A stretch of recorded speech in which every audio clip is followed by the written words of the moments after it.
And now, a tale well calculated to keep you in suspense.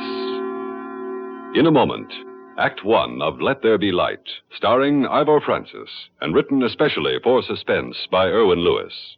This first portion of Suspense is brought to you by the makers of Marlboro cigarettes. Julie London sings the Marlboro song. Why don't you settle back and have a full-flavored smoke? Settle back with a Marlboro. Make yourself comfortable whenever you smoke. Have a Marlboro cigarette.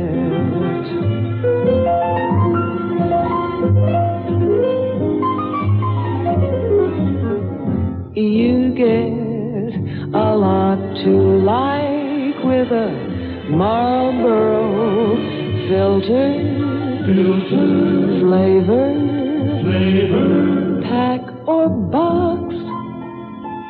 Try Marlboro, the filter cigarette with the unfiltered taste.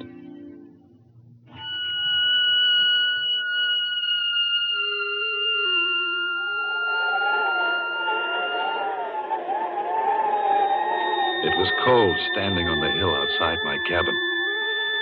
The first sharp touch of winter was in the air, chilling my fingers and making my nostrils cling together. In a little while, the snow would fall, silent, ghost-like, covering the surrounding hills, the winding path to my cabin. Soon another winter would be my only companion. The heavy snowdrifts would make it impossible for Helen to come until spring. What's that? A car? It can't be Helen. She always comes on horseback. Wait. It stopped at the foot of the hill. Well, I don't think it would be anybody I know. Well, whoever it is coming up. I'll go inside. If they knock, I won't answer. Maybe they'll think nobody's here and go away. But why? Why would anybody be coming up here? What could they want?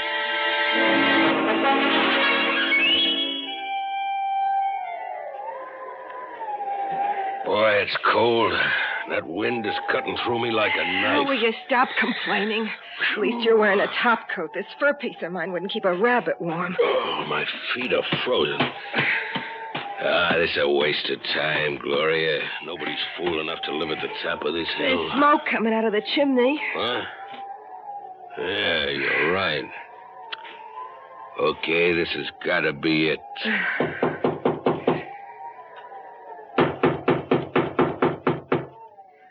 Take a look through that window.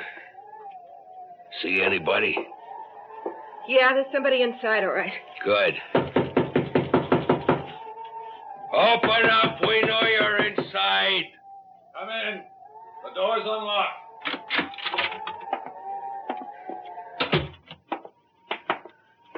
Why the devil didn't you answer right away?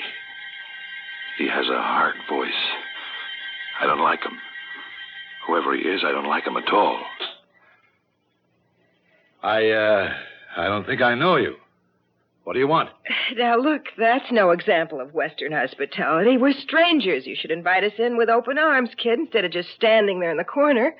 We're cold. You should ask us to warm up by the fire. In fact, if you don't mind, I'm going to take advantage of that stove right now. I'm half frozen. Oh, boy, that feels better. Hey, that coffee smells good. How about a cup, huh? Help yourself. Well, that's not being a gentleman, is it, Sam? Shut up, Gloria. You talk too much. There's your coffee. No sugar, no cream? Here. Thanks. Don't get too comfortable, Gloria. We're not staying long. Kid, you live here? That's right. All alone? Yeah? Who are you? My name is Shelby, Sam Shelby. This is my friend, Gloria Jackman. What's your name? Bill Dennison. Well, what do you want? Information, kid. Right, Sam? She's younger than he is. Her voice isn't very pleasant either. Yeah, they're two of a kind. Look, what do I know that would interest you? A plane cracked up near here night before last. Did you see it? No. Were you here when it crashed? Yes, I'm always here. And you had to see it. It's no more than half a mile from the foot of this hill. I was here, I told you. I heard it crash, but I didn't see it. You're lying to me. You had to Sam, see it. take it easy. Now, listen, kid, I'll tell you how it is. You see, a friend of ours was flying that plane down to Mexico. We were supposed to meet him there day after tomorrow, but something went wrong and he cracked up. He managed to get to that town in the valley and phoned us. When we got to the town hospital a couple of hours ago, they told us he died maybe an hour after he phoned. Now you see how it is? No, I don't. I told you I didn't see the plane. And I still don't know what you want from me. All right, let's cut the comedy. This friend of ours had he had something on the plane that belongs to us. We went over every foot of the wreck, and it's not there. Now, there's nobody within miles of this place, so it's got to be that you took it. Now, hand it over. I don't know what you're talking about. I didn't see the plane. I couldn't. What are you trying to hand me? You'd have to be blind not to see it. That's right. That's right. I don't believe you. You wouldn't be living up here all alone if you was blind. Sam, he's got to be lying. Did you see the way he lit his cigarette and the way he gets around? I've lived here for 5 years, ever since I lost my sight in a mine accident. I know every inch of this room. I still say you're lying. There's one way to find out. Take off those glasses. No. All right, then I'll take them off. Don't touch me. Oh. Hey, you poor guy. Yeah. I must be a beautiful sight with two black pits where my eyes should be, huh? At least I'm luckier than you. I can't see what I look like. Now, give me my glasses. Sure, here, kid. Sorry.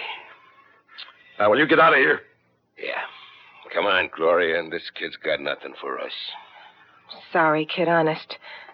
I'll, see you around sometime. Hey, Sam, it's snowing like crazy. I can't go out like this. I'll die of pneumonia. All right. Here, put this on. That belongs to the kid. What is it? What are you taking? Your Mackinaw. Here, there's $50. Putting it on the table, kid. That'll buy you half a dozen coats. Now put that Mackinaw on, Gloria, and let's get out of here. What? What's that? Sounded like a horse. Helen. Who? It might be Helen Prescott. She's a girl I know from the town. Once in a while she comes up here, but I didn't expect her. I was hoping... Oh, Helen, why? Why did you have to come now? Another minute and they would have gone. Gloria, look out the window. See if anyone's coming up the path. Well? It's hard to see. It's getting kind of dark. Wait a minute. Yeah, there's a horse coming up, and somebody's on it.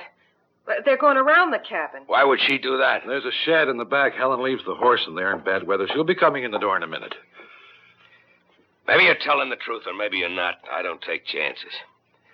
Gloria, get over there in the corner. I'll stand behind the door. And listen, kid, you can't see me, but I'm telling you. I got a gun in my pocket. One phony move, and I shoot. Why'd you lock the door? Playing it safe until I know it's outside. But I told you it's only Helen. Shut up. Now ask who it is. Who's there? It's me, Bill. Open the door. I'll do it. You stay where you are. Oh, Bill, why did you bolt the door? You never... Oh, I didn't know you had visitors. Hello, Miss Prescott. You know me? Your boyfriend has been talking about you. I'm Sam Shelby. This is Miss Jackman. How do you do? Hi. If I'm interrupting anything, Bill... They were just leaving, Helen. Yeah, that's right. Thanks for the coffee, kid. Too bad you... Well, you know what I mean. Yeah, it's too bad, but that's life, huh? Are you all right, Bill? Of course I'm all right. Why shouldn't I be? I was worried about you. When I heard the weather report about the blizzard, I thought I'd better get up here. Why? I don't need anything. I didn't mean it that way. I thought you might like company. My company. Why? So you could pity me. I don't want your pity, Helen. Yeah, let's shove off, Gloria. So long, kid. Sorry we couldn't do business. Well, you sure couldn't have gone to that plane. The wreck at the foot of the hill? That's it. Of course he could have, if he'd wanted to. Helen! What are you handing me? You don't seem to realize that there's very little Bill can't do. He can get along as well as anybody in most things. If I could only get him to realize Shut that. up, Helen. Well, but Bill, you know how I feel. I've told Helen, you and told please, you. stop talking. Sam, do you think I don't know. This could be the craziest thing in the world. But we're not missing any bets. Sit down, Gloria. Take off that coat. We're not leaving yet. Bill, what are they talking about? I don't know. All right, let's have a little quiz game. I'll ask the questions, and you better have the right answers. We'll start with you, lady. What do you know about that wrecked plane? Only what the town knows. It evidently crashed night before last. The pilot crawled to town this morning. Although how he ever made it, injured as he was a miracle. He told the hospital he was the only one in the plane.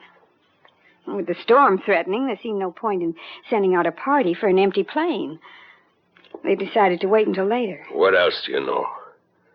Well, the pilot phoned New York from the hospital. He told the doctors he was calling some friends. Then he died. I thought you two were going. Look, I know this kind of weather. The blizzard will get worse.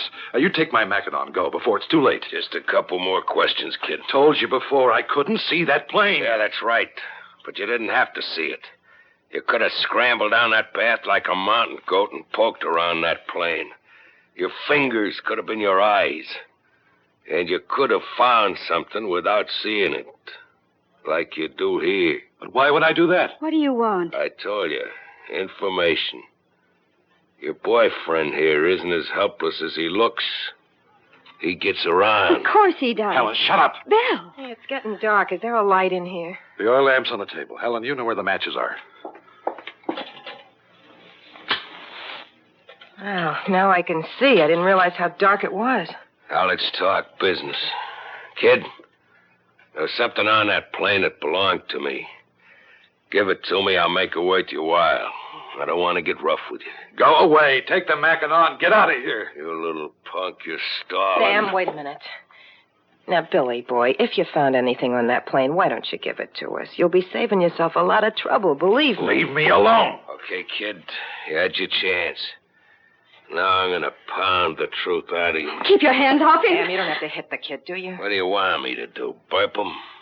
He went to the plane. I'm positive he did. Huh? Did you? All right. I went to the plane. Yeah, I knew it. I heard the crash the other night, like I said.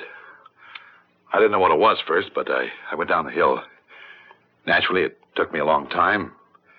By the time I got there, the pilot was gone. At least I didn't find anybody. But you did find something. No. I just made sure nobody was in the plane. Then I came back here. There wasn't anything else I could do. You're lying. You gotta be lying. There was $100,000 in uncut diamonds on that plane when it crashed. Diamonds? Yeah. They weren't among Pete's effects. And they weren't in the plane. Now, you admitted you went down to the wreck. So you found the diamonds, and I want them. No, I remember. I read about it. You stole the diamonds. That's right, baby. So what? They were part of a shipment from Belgium. Before they got to the diamond cutters, we got them nice and clean. We had it all figured out. The cops were on to me, so I sent Pete ahead to Mexico with the diamonds. Glory and me were going to follow. Yeah, I had it figured great, all right. Except for the crack-up. There's your last chance, kid. I count to 3, and then I start taking you apart. 1. He doesn't have the diamonds. Can't you see? He's telling the truth. 2. Listen, kid, if you're smart, you'll cough up the stones. Sam can be pretty mean when he gets mad. 3. Let go of me. Keep away, sister. You got him, haven't you? Yes. Yeah, I got him. I knew it. Why didn't you admit it sooner, kid? You were only asking for trouble. I would have given them to you right away. What good are they to me? But I was afraid. I figured once you got them, you wouldn't want me around to tell the police, so you'd have to To kill me. Now, why would we do a thing like that? Sure, kid, you didn't have to worry. Now be a good boy and hand over the stones, and we'll leave you two alone. We've wasted enough time already. It's dark out. We've got a long way to go tonight. Bill, you can't give them the diamonds. You know they'll get rid of you once you do. Shut up, sister. So what do you want me to do, Helen? Fight? Yeah, that's a laugh. Do I punch the air and hope I hit somebody? Yes. Pity yourself, Bill. Retreat into your shell so they can pull you out and slaughter you. Then everyone will say, poor Bill, wasn't it a shame, and him so helpless. Such terrible people to do such a thing. Shut up, can't you? No, I won't shut up. You're not going to give them the diamonds, Bill. I don't want them. No, but you want your life. And I want you to be able to live with yourself again. That's enough now. I don't know what you're up to, sister, but we had enough talk. Bill, listen to me. The kitchen knife is at your right hand on the table. What? And you know every inch of this room. Remember that. Hey, what's going on here? Stop that! Get a light, Gloria! Can't see a blasted thing! Well, I put out the light. The room is dark. Pitch dark. He's blinder than you are now. He can't see. He's blind, too. Blinder than I am, she said. What does she mean? Where are you? I'll get my hands on you, I'll kill you. Oh! Blast that chair. He can't see me, and I don't have to see him. Maybe. What did Helen say about the knife? Yes, it's on the table. The table. Here it is, at my right. The knife. It should be over here. Ah, I got it. I can't see, but he can't see either. Don't move, Shelby. I've got a knife. Don't be a fool, I'll shoot you. You've got to see me first. Now I'll move to the right, past the stove. You missed me, Shelby. Try again. Now, to the left, towards the window. But I mustn't walk past the window. A little light might show through from outside and give him a target. Ah, here's the window. I'll duck down. I hear you, kid. I'll get you this time. Missed again, Shelby. I know what he's feeling. I remember those first days when I couldn't see the rage and frustration that seized my heart and brain. The overwhelming desire to strike out, to destroy. But above all, I remember the panic. The blind, terrifying panic. And he's afraid. More than I was. More than I am. Helen, get behind that table. Stay there. I'm all right, Bill. Don't worry about me. I'm going to get you now, Shelby. I know where you are. Even if you stand still, I'll hear you. Because I'll hear you breathe. You can't stop breathing, can you, Shelby? Can you hear me breathe? One more shot. That's all you got left, Shelby. What do you do when you fired that one? Gloria, for Pete's sake, get a light, strike a match. I can't find my bag. Sam, do something. I'm scared. Sure you're scared. Like I was. First time I was in the dark. But I've had 5 years to get used to it. And now I'm not scared anymore. Because I know the dark. It's my friend. And it's your enemy now, Shelby. The two of us. Me and the dark. And we're gonna get you. No, you won't. Where are you? Stand still, I'll crush you. I'll tear the life out of you. Where are you? No more bullets, Shelby. What do you do now? Strange, isn't it? All my life I was afraid of the dark. Now I welcome it. Stay away from me. Oh, a second ago you were going to tear me apart. Now you want me to stay away from you. What's the matter, Shelby? You afraid of me now? I've still got the gun. I can crush your skull with it if you move a step closer. I just moved a step closer, Shelby. Go ahead. Do something. Your gun hit the door, Shelby. Now you have nothing. And I have your gun, too. Now I'm coming after you. Sam, I'm scared. Get away from me! I'm 2 steps from the door. He's near the middle of the room. The table is to my right. There's a chair on the other side of the door. 3 paces in front of me is a bench. 1, 2, 3. Now, move left. That's it. He should be directly in front of me. I'm almost within reach of you, Shelby. Better not say anything or I'll know which way you're facing. I'll kill you. I'll kill you. Ah, now I know. Facing me. So I swing 2 paces left and come around and... Shelby, my knife is an inch from your spine. Don't move or you're a dead man. Don't touch me. I won't move, I promise. His head should be about here.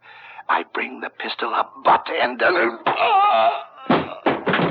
Got him, Helen. Lamps on the table, Helen. Light it. All right, Bill. Oh, Bill. Bill, I was so afraid you wouldn't realize you weren't helpless. Almost, Helen. Sam, how is he? I'll be all right. Better tie him up, Helen. You'll find some rope in the chest near the cabinet. How could it happen? He can see, you can't. He had a gun and you didn't. Yet he was afraid of you. No. He was afraid of the dark. I know what that means. I'll make a fire, Helen. Then we'll wait until the morning. If the storm is over, they'll come looking for that plane. They'll come up here. And we can hand these 2 over. Bill, Yes. maybe now you'll come back to town. Maybe now you'll understand it wasn't pity made me come here. Yes. I think I do. By the way, Bill, do you really have the diamonds? Yes. And that's the funny part of it. He could have taken them all the time. And he didn't know it. What do you mean? They're in the pocket of my Mackinaw.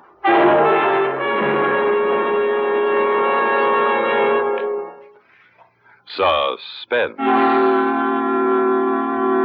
You have been listening to Let There Be Light, starring Ivor Francis, and written especially for Suspense by Irwin Lewis.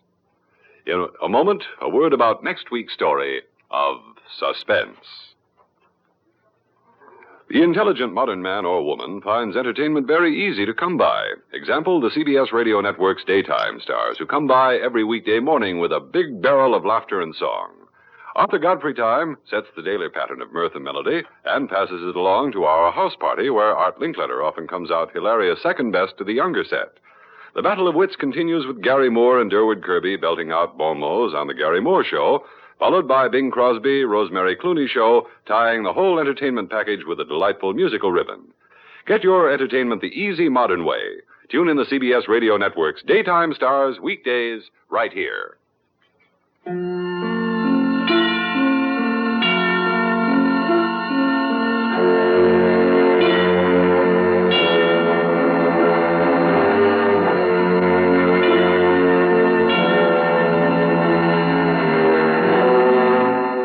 Suspense is produced and directed by Bruno Zerato, Jr. Music supervision by Ethel Huber. Sound patterns by Joseph Cabibbo. Heard in tonight's story were Terry Keane as Gloria and Jean Gillespie as Helen. Listen again next week when we return with Brother John, written by Elspeth Eric. Another tale well calculated to keep you in suspense.